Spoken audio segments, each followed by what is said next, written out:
ભરૂચ જિલ્લાના ઝઘડિયા તાલુકાના જામોલી ગામની સીમમાંથી એક અજાણી વૃદ્ધ મહિલાનો વિકૃત હાલતમાં મૃતદેહ મળી આવતા સમગ્ર પંથકમાં ભારે ચકચાર મચી જવા પામી છે।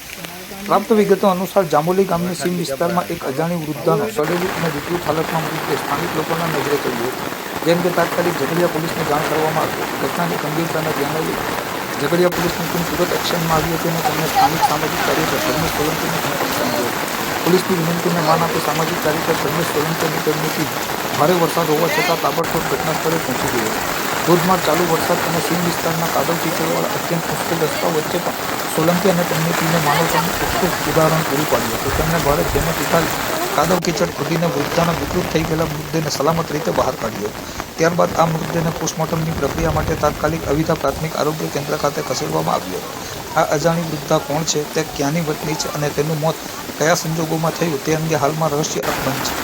વૃદ્ધાનું કુદરતી મોત થયું છે કે પછી તેની પાછળ કોઈ અન્ય શંકાસ્પદ કારણો જવાબદાર છે, તે દિશામાં ઝઘડિયા પોલીસે પોસ્ટમોર્ટમ રિપોર્ટની રાહ જોવાની સાથે આગળની સઘન તપાસનો ધમધમાટ શરૂ કર્યો છે।